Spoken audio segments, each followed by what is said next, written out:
I was standing in a federal courtroom in Washington, D.C., when my Uncle Richard pointed a finger directly at me. His voice sliced through the room like a blade. That woman stole $60 million from a dying old man. The silence that followed was absolute. Reporters froze, their pens hovering motionless over notebooks. Somewhere in the back of the gallery, a woman gasped audibly. Even the judge leaned back in his high-backed chair, his expression shifting as if he were settling in for a long, ugly afternoon of family secrets. I remember smoothing my hands over the fabric of my dark blue marine dress uniform, a small gesture to keep myself anchored. My heartbeat was a rhythmic thundering in my ears, loud enough to shake the floorboards beneath my feet. Across the aisle, Richard Morgan stood draped in a tailored gray suit that likely cost more than my first car. His silver hair was perfectly coiffed, every strand in its place, and his gold cufflinks caught the harsh courtroom lights with every movement. To the public watching the news, he was the respectable scion of an American military dynasty. I, on the other hand, was the scandal, the interloper. Then, Richard said the words that changed the gravity of the room. "She's not a Morgan," he snapped, his lip curling with disdain. "She never was." In that moment, the fear I had carried for weeks simply evaporated, because by then, I already knew the truth of what his family had done to my father. I knew exactly how badly they had underestimated me. Only 3 months earlier, my life had been painfully ordinary. I was at Camp Pendleton in Southern California, stocking medical inventory and worrying about my mother's overdue pharmacy bills. My biggest stress was whether my aging truck would survive another summer of the desert heat. I was 32 years old, a Marine Corps logistics officer, divorced, and perpetually exhausted. I was still drowning in debt from the years I spent helping my mother through her cancer treatments. Most evenings consisted of a long drive to my small rental duplex in Oceanside, a microwaved dinner, and falling asleep in front of old television reruns. Nobody would have looked at me and seen a woman connected to one of the wealthiest and most influential military families in the country. To be honest, I wouldn't have believed it myself. The change began on a Tuesday afternoon. I almost ignored the phone call because it displayed an international number. "Captain Emily Carter?" the man asked. His voice was polished and educated, the kind of voice that belonged in an office made of mahogany and marble. "Yes," I replied, sounding more tired than I intended. "My name is Walter Brenner. I'm calling from Keller and Vogel International Legal Services in Zurich, Switzerland." I actually let out a short, dry laugh. "I think you've got the wrong number, Mr. Brenner." "No, ma'am," he said, his tone impossibly calm. "I am looking for the granddaughter of General Arthur Morgan." That name hit me like a bucket of ice water. Even ordinary Americans knew who Arthur Morgan was. He was a decorated combat commander, a defense consultant, and a fixture on cable news, one of those legendary men who spent 30 years appearing in patriotic documentaries while presidents shook his hand. My mother had hated him with a quiet, burning intensity. That was essentially the extent of my knowledge. "Sir," I said carefully, "I think there's been some mistake." There was a pregnant pause on the line. Then, he spoke the sentence that turned my world upside down. "Your grandfather, General Arthur Morgan, has left you $60 million. I had to lean against a supply cabinet because my knees suddenly felt like they were made of water. Around me, Marines continued moving crates and checking clipboards as if the world were still normal. Mine was not. "You have the wrong person," I whispered, almost laughing at the absurdity. "Fly to Zurich," he replied, ignoring my protest. "Say your father's name. Do not ask questions." Then he hung up. No explanation, no sales pitch, nothing. I stared at the phone for a full minute, my mind racing. "You okay, ma'am?" Staff Sergeant Lewis asked, walking by with a heavy crate. "Yeah," I lied, slipping the phone into my pocket. "Just a weird call." That night, I drove to see my mother. She lived in a small assisted living facility outside San Diego. The air in her apartment always smelled faintly of stale coffee and old paperbacks. She was sitting by the window, her knitting needles clicking rhythmically when I walked in. The moment I mentioned the name Arthur Morgan, her hands froze. I noticed the reaction immediately. "You never told me he was my grandfather," I said. Her expression hardened in a way I hadn't seen since I was a child. "That family has nothing to do with us, Emily." "Mom, someone from Switzerland called me today." That got her attention. Real, visceral fear crossed her face, not confusion, but a deep-seated terror. "What did they say?" I told her everything. By the time I finished, she had turned a ghostly shade of pale. "You are not going to Zurich," she said, her voice shaking but firm. "Why not?" "Because those people ruin lives, Emily. They destroy everything they touch." I sat down across from her, trying to bridge the gap that had suddenly appeared between us. "All my life, you told me my father abandoned us. You told me he just left." She looked away, staring out at the darkening San Diego skyline. "That's what I believed was safest for you to know." Safest? How is a lie safer than the truth? It just was. The conversation ended in a bitter stalemate. I left around 9 p.m. and drove home through a heavy coastal fog, feeling as though my entire childhood had been revealed as a fiction. 2 days later, my half-brother Daniel showed up at my door uninvited. Daniel was the product of my mother's second marriage. He owned luxury car dealerships in Arizona and wore watches that cost more than my annual salary. He walked into my modest duplex, looked at my second-hand furniture with a smirk, and sighed. "So, this is where America's newest millionaire lives." I crossed my arms, leaning against the doorframe. "Mom told you?" "She's terrified, Em. She's hiding something big." He sighed again, walking deeper into the room. "Look, you're chasing some fantasy just because some old rich guy kicked the bucket." I handed him the business card Walter Brenner had emailed to me. Daniel's expression shifted slightly when he saw the name of the law firm. "This is real," he admitted quietly. I checked the firm. "They're top tier."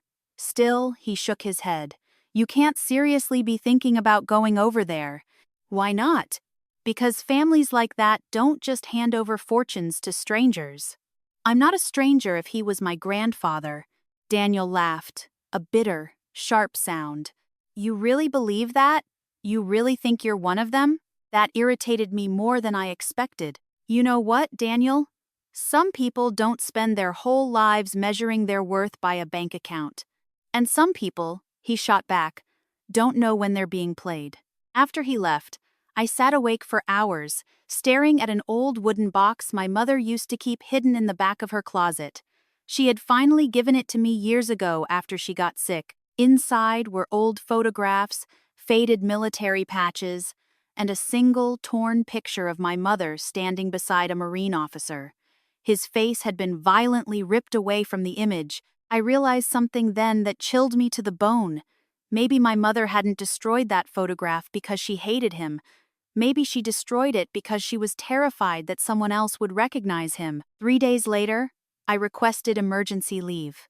The following Sunday, I boarded a flight to Switzerland with a single duffel bag, my dress uniform, and a mountain of questions. As the plane lifted off over the California coast, I had the strange, sinking feeling that the woman leaving America wasn't the same woman who would eventually come back. The bank in Zurich didn't look anything like the fortresses I had imagined. During the 11-hour flight, I had envisioned marble columns, gold leaf lettering, and armed guards. Instead, the building was a discreet stone structure tucked between luxury boutiques and a master watchmaker's shop. There were no signs and no flags, just polished gray stone and dark windows that reflected the overcast morning sky. It looked less like a bank and more like a place where powerful people went to make the world's problems disappear. I stood outside, clutching my duffel bag, exhausted and running on nothing but caffeine and nerves. For a second, I almost turned around. The whole situation felt like a fever dream. 60 million? A grandfather I'd never met? A father shrouded in mystery? And the warning echoing in my head. Say your father's name. Do not ask questions. Inside, the lobby was silent, filled with the faint scent of expensive leather and beeswax. Men in bespoke suits moved quietly, carrying leather folders instead of laptops. A young receptionist greeted me with a polite, practiced smile. "May I help you?" I felt ridiculous standing there in my wrinkled civilian clothes, battling jet lag and maintaining a rigid military posture. "I'm here to meet Walter Brenner." She typed something into her console. "I'm sorry, miss. There is no appointment under the name Carter." Of course there wasn't. I swallowed hard, feeling the weight of the moment. The receptionist gave me the kind of pitying smile people usually reserve for confused tourists. Then, I remembered the instructions. My voice came out steady, though quieter than usual. My father's name was Captain Jonathan Morgan. The change was instantaneous. The woman's professional mask shattered. Her eyes widened, and she stood up so abruptly that her chair rolled back into the wall. "One moment, please." Within 30 seconds, two older men in dark suits appeared from a side hallway. One of them approached me with a level of respect that felt almost reverent. "Miss Carter, please, come with us. No more questions, no hesitation." They escorted me to a private elevator that required both a key card and a fingerprint scan. That was the moment I realized this was about much more than inheritance paperwork. As the elevator rose, I caught my reflection in the mirrored walls. I saw a 32-year-old Marine officer from Oceanside with scuffed boots and hair pulled into a tight, practical bun. I saw the dark circles under my eyes and the tension in my jaw. I did not belong in a place like this. The doors opened onto a private floor overlooking Lake Zurich. That was where I finally met Walter Brenner. He was older than I expected, mid-70s, perhaps with snow-white hair and thin, wire-rimmed glasses. He had calm blue eyes that reminded me of a surgeon who already knew the diagnosis before he started speaking. "Captain Emily Carter," he said warmly, extending a hand. "Thank you for coming." "You really knew my grandfather?" I asked, shaking his hand firmly. "For over 40 years. He gestured toward a plush chair positioned in front of enormous floor-to-ceiling windows. Coffee arrived almost immediately, real coffee, not the burnt sludge we drank on base. Walter opened a thick, weathered file folder and studied me in silence for a few long seconds. "You resemble your father more than I expected," he murmured. That sentence hit me harder than the mention of the money. Nobody had ever told me I resembled him before. Nobody had ever talked about him at all. "What really happened to him?" I asked, my voice tight. Walter folded his hands. "Your mother told you he abandoned the family?" Yes. That was not true. The room suddenly felt smaller, the air heavier. I kept my face neutral, the way I was trained, but inside, something was beginning to fracture. Captain Jonathan Morgan served in Marine intelligence during the 1990s, Walter continued carefully. Officially, he died during a classified overseas operation. Officially? Walter looked out at the lake for a moment before answering. "General Morgan believed your father was betrayed." "By who?" He hesitated. "Possibly by members of his own family." I let out a short, sharp laugh. It wasn't because it was funny. It was because the idea was so monstrous it felt impossible. But then I looked at the photographs Walter slid across the desk. The first one showed a young Marine officer standing beside a younger General Arthur Morgan. I stopped breathing. The man in the photo had my eyes, my jawline, and the same guarded, serious expression I saw in the mirror every morning. Jonathan Morgan, my father. For a long time, I couldn't speak. He looked so ordinary. Not a ghost, not a villain, just a Marine. I felt a surge of hot, blinding anger. I was angry at my mother for the lies, angry at the Morgans for the secrets, and angry at the 32 years of life I had lived without these answers. "Your grandfather spent decades trying to uncover what truly happened," Walter said softly. "And shortly before his death, he changed his will." "Why me? Why leave it all to me?" "Because you enlisted." I blinked, confused. "What?" "He followed your military career quietly for years. He saw your promotions, your deployments. He believed you were the only one who carried your father's integrity." I leaned back, trying to process the fact that a powerful man had been watching my life from the shadows while I struggled with debt, divorce, and my mother's hospital bills. Part of me felt violated. Another part felt strangely, finally seen. Walter opened another folder. General Morgan's other children expected to inherit the estate equally. Richard Morgan, I said, the name tasting like ash. Your uncle was displeased. I'll bet he was. Walter almost smiled, but his expression quickly turned grave. There is another matter. Your inheritance is protected under both Swiss and American law, but General Morgan attached personal conditions. What kind of conditions? He requested that you review certain family records before officially claiming the estate. Why? Because he believed you deserved the truth before you inherited the burden that comes with it. My fingers were cold as I opened the sealed envelope Walter handed me. Inside was a letter written in a firm but shaky hand. Emily, if you are reading this, then I failed to fix what my family destroyed. You are the last honest Morgan left. I stopped reading. The room was deathly quiet. The last honest Morgan. I didn't even know these people. Walter slid one more folder toward me. It was filled with defense contracts, weapons manufacturing records, and political donation receipts spanning 3 decades. I saw my Uncle Richard's name over and over again linked to missing reports and fraudulent billing. What exactly did this family do? I asked, looking up. Enough, Walter answered quietly, that your grandfather spent his final years trying to make peace with God.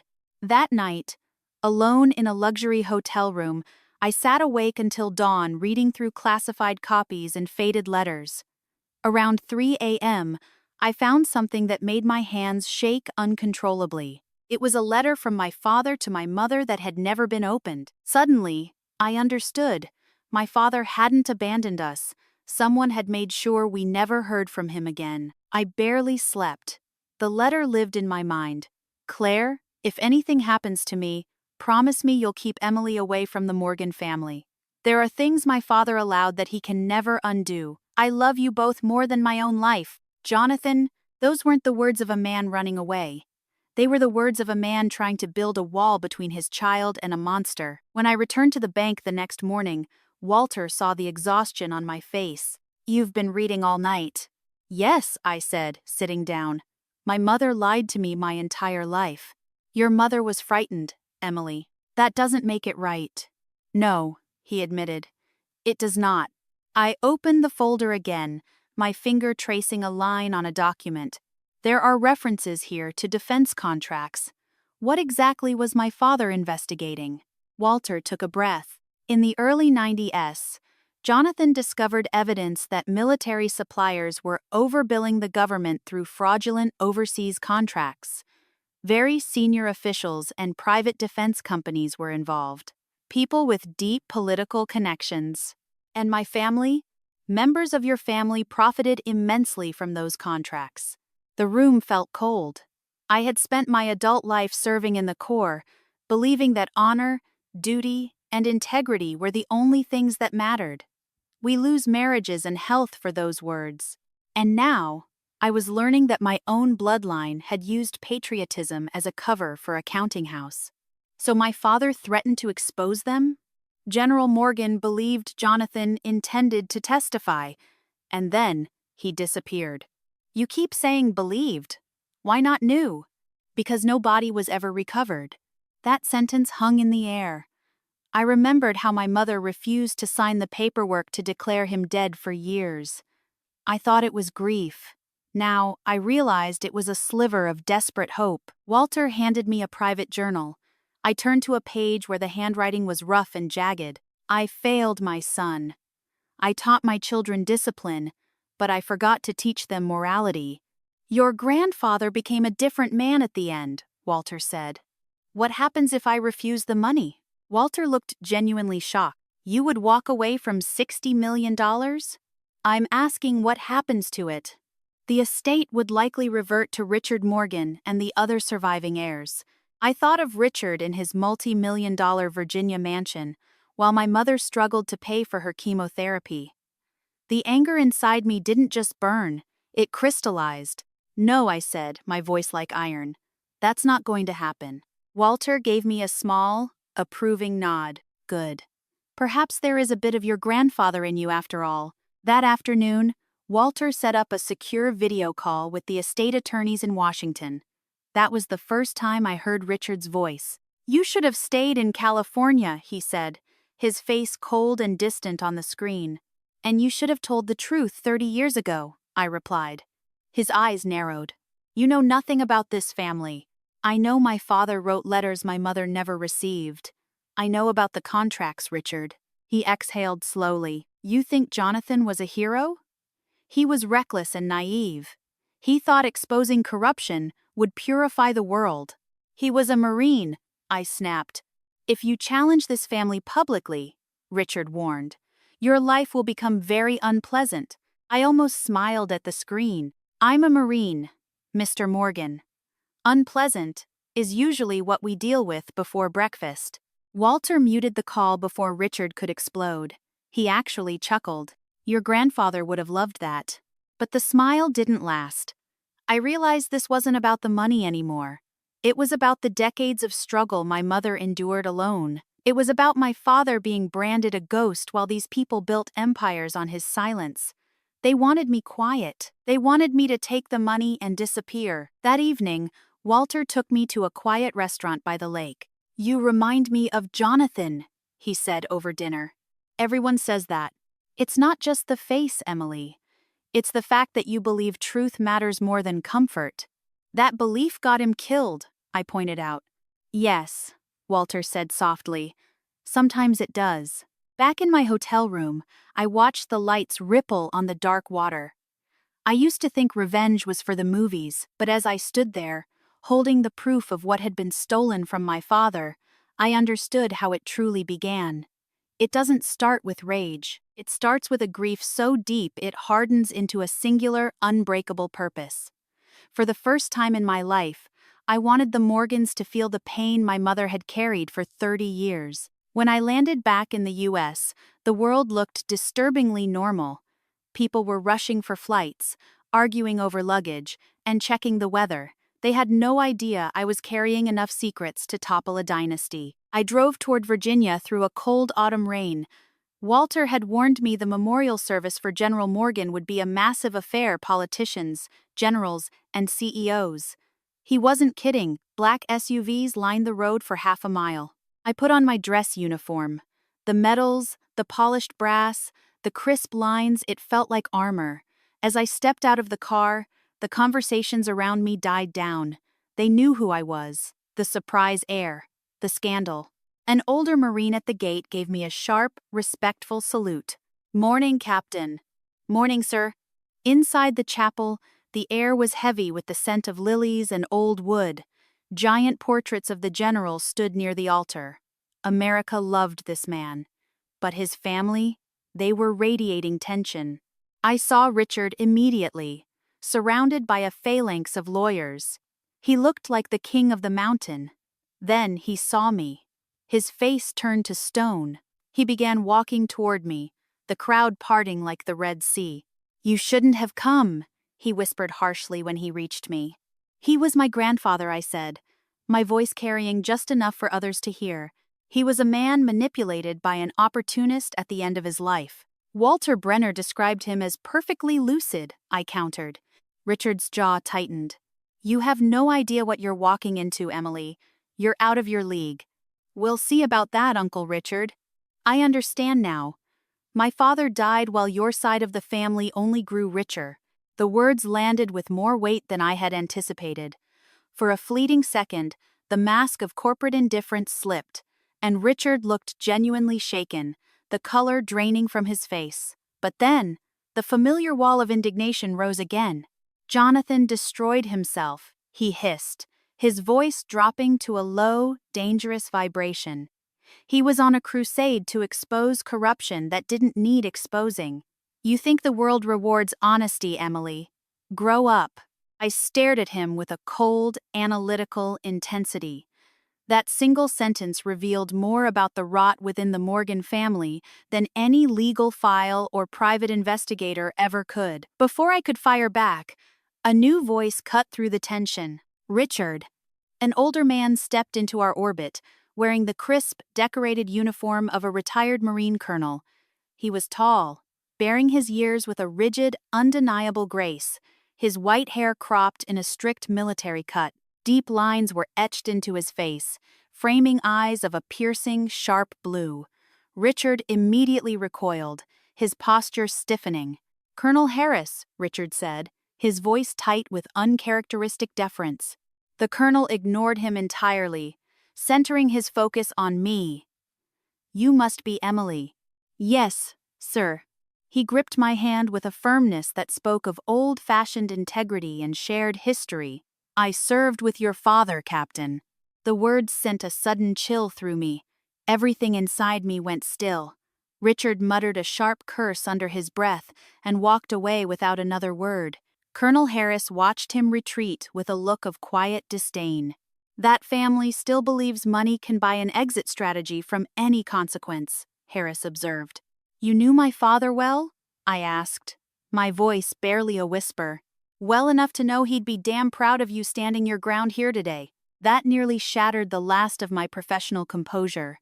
We took our seats near the back of the chapel before the service began. While politicians stood at the lectern delivering polished, hollow eulogies about General Morgan's patriotism and leadership, Colonel Harris leaned in, quietly filling in the missing, jagged pieces of my father's story. "Jonathan Morgan was one of the most respected men in the Corps," Harris said softly. "Brilliant, stubborn, and far too honest for his own survival. He believed a Marine's duty was to protect people, regardless of the cost." "What did he find exactly?" Harris glanced toward the front row where Richard sat, bathed in the glow of television cameras. "Defense contractors were billing the government for millions in equipment that never actually reached the deployed Marines. It was a systematic betrayal." I frowned, the pieces clicking into a sickening whole. "You mean theft?" "Theft," he confirmed. "And your family helped bury the evidence to protect the empire." My stomach tightened. How deep does it go? Deep enough that good men got buried along with the secrets. The memorial concluded under a leaden, gray sky. The haunting notes of a bugler's taps drifted over the cemetery lawn, carried by a biting, cold wind. I watched Richard from a distance. He was busy shaking hands with senators and executives, the center of a media circus. Not once did his gaze drift toward me. In that moment, I should have felt invisible, a ghost at my own family's feast. Instead, I felt something far more potent. I felt dangerous. Later that afternoon, Walter Brenner arranged for my temporary stay at one of the Morgan family estates in Northern Virginia until the legal proceedings could begin. Calling it a house was a farce. It was an ancestral fortress. It featured towering stone walls, imposing iron gates, and a library that could have swallowed my entire duplex in Oceanside.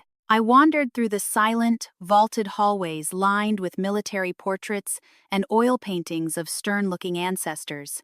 It was generation after generation of men who looked as though they believed power belonged naturally to them by divine right.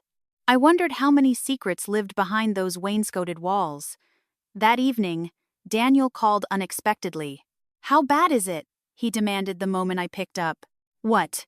"The news, Emily. Several outlets are already covering the inheritance battle. It's everywhere." I sank into a heavy leather chair near the library fireplace, feeling the weight of the room pressing in. "Do you ever feel like your entire life was built on a foundation of lies, Daniel?" Daniel sighed heavily over the line. "Emily, look, Mom knew things. She was just trying to protect you." That's becoming everyone's favorite excuse for silence. The line went quiet for a long beat. "You sound angry," he finally said. "I am angry." "At who?" I looked around at the enormous, opulent room.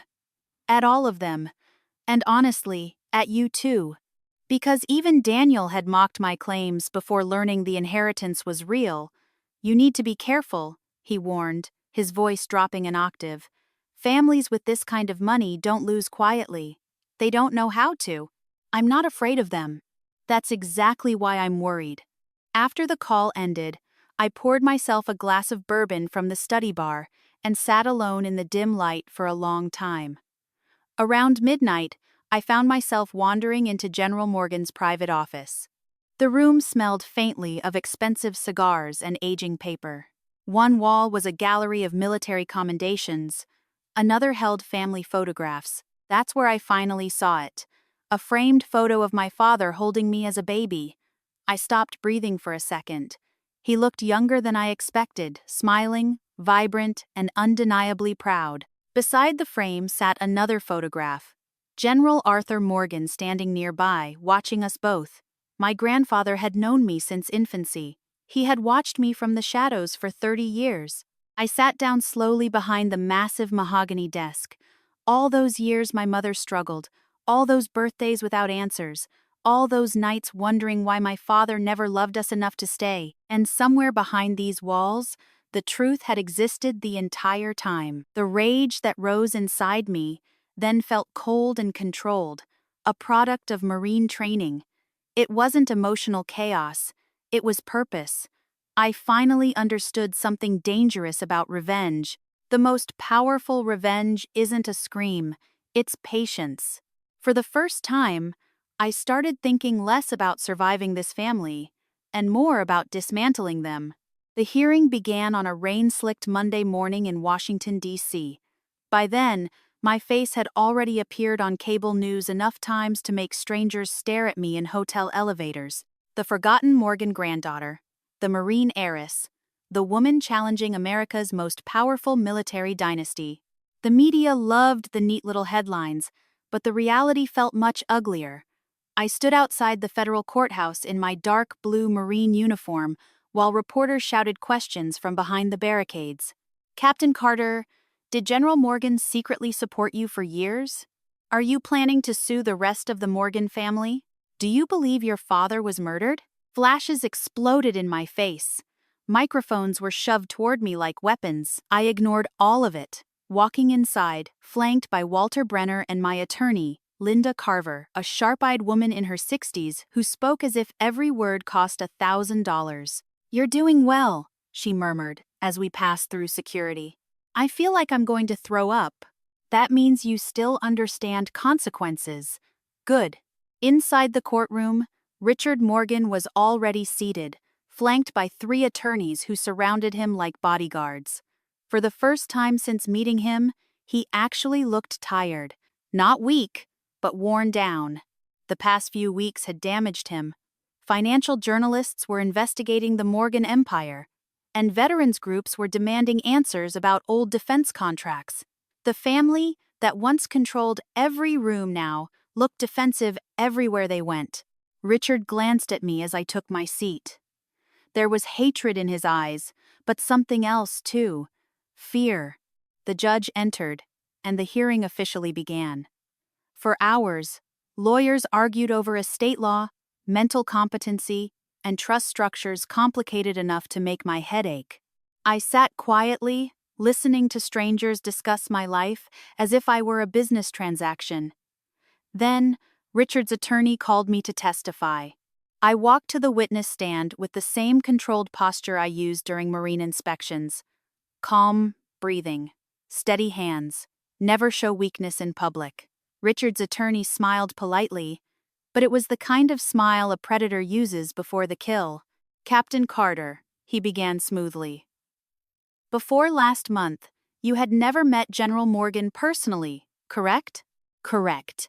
And yet you expect this court to believe he left you the vast majority of his estate?" "I didn't ask for his estate," I replied. "I accepted the truth." A few reporters looked up quickly at that. The attorney pressed on, trying to paint me as an opportunist. "Isn't it true you were experiencing financial hardship before learning of this inheritance?" "Yes. So this money would dramatically improve your life?" "That is generally how $60 million works." A few quiet laughs spread through the gallery. The attorney's smile tightened. "You claim General Morgan admired your military service?" "I don't claim it. His letters say it. Letters verified by handwriting experts and your own firm's records." He paused, visibly annoyed, then changed direction. "Captain Carter, Are you aware your father was investigated for serious misconduct before his death? Linda Carver immediately stood. Objection. The judge allowed limited questioning. The attorney turned back to me. Answer the question. Yes, I said calmly. I am also aware that those accusations conveniently protected several defense contractors connected to the Morgan family. The courtroom became deathly quiet. Richard stared at me with visible fury. You're suggesting a conspiracy involving respected military leaders? The attorney challenged. I looked directly at him. No, sir. I'm suggesting greed. That landed harder than any legal jargon. People understand greed. The questioning continued for another 20 minutes before I was finally dismissed. As I stepped down, I noticed several older veterans in the gallery watching me, not as a scandal, but as a Marine. That mattered to me more than I expected. During the lunch recess, I stood alone near a courthouse window, watching the rain streak across the glass. That's when Daniel appeared. I hadn't seen him since Virginia. You look exhausted, he said carefully. You look nervous. I am nervous. He glanced around before lowering his voice. I found something, Emily. He handed me a worn bundle of envelopes tied with a faded ribbon. My stomach tightened the moment I recognized my mother's handwriting. What is this? Mom kept them hidden in a floorboard, he said, looking ashamed. I slowly untied the ribbon. They were letters, dozens of them all addressed to my mother, all from Jonathan Morgan. My father had written for years. Birthdays, Christmases, updates, and promises that he would come home. None of them had ever reached me. She was scared, Emily, Daniel whispered. Stop saying that. She thought the Morgan family would take you away if they found out where you were. She let me believe he abandoned us, I said, the realization cutting deep. 30 years of stolen truth sitting in my hands. I should have felt grief. Instead, I felt a cold, sharp rage, not just toward Richard, but toward the mother who had protected me into a life of lies. That afternoon, the hearing took a dramatic turn when Colonel Harris testified. The old Marine walked to the stand, his shoulders perfectly straight. Richard's attorneys had clearly underestimated him. Harris spoke plainly and calmly, like a man too old to fear powerful people. He described fraudulent contracts and missing equipment. Then he said something that changed the room's atmosphere entirely. Captain Jonathan Morgan attempted to report the corruption through official channels. After that, his reputation was systematically destroyed. Harris looked directly at Richard. I watched good Marines bury your family's lies for 30 years. I won't watch it for a 31st. Richard's face drained of color. For the first time, I saw him not as a towering patriarch, but as an aging man cornered by his own consequences. I won the case 3 weeks before Christmas. There was no dramatic applause, no cinematic music, just a judge removing his glasses and saying the words, "The court upholds the validity of General Arthur Morgan's final will and testament." That was it. $60 million, multiple properties, and the entire Morgan legacy now legally belonged to me. For a few seconds, nobody moved. Then, the media rushed out to break the news. Across the courtroom, Richard Morgan remained seated, completely still. He wasn't angry anymore. He just looked tired. After months of fighting, victory didn't feel the way I imagined. I thought revenge would feel like power. Instead, I mostly felt sad. I asked Walter to arrange one final, private meeting with Richard. He was staying at a medical residence in Georgetown, suffering from exhaustion. When I entered his room, he looked smaller. A shell of the executive I'd first encountered. "You came," he said quietly. "Yes." For several moments, neither of us spoke. Finally, I asked the question that had been haunting me. "Did you kill my father?" Richard closed his eyes. "No." I believed him instantly. He sounded too ashamed to be lying. "What happened then?" Jonathan threatened to expose the contracts.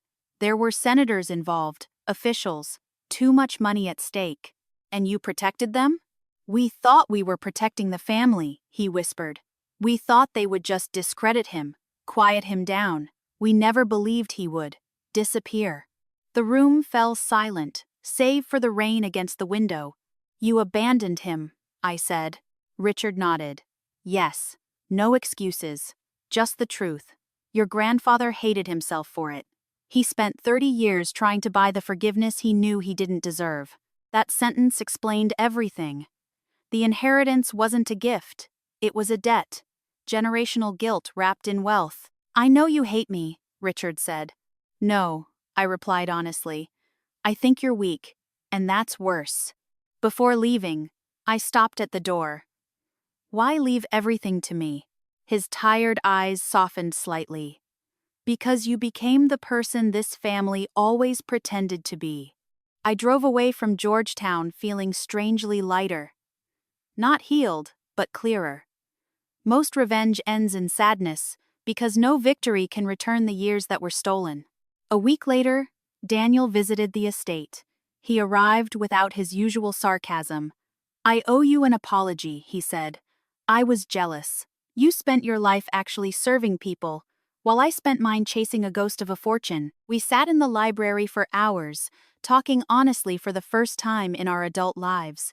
We talked about our mother, about our father, and about how fear can poison a family for generations. That night, I finally made my decision about the Morgan fortune. It wouldn't be used for revenge, and it wouldn't be used for power. It was time for something better. It was time to use the Morgan name to finally protect the people they had spent 30 years ignoring.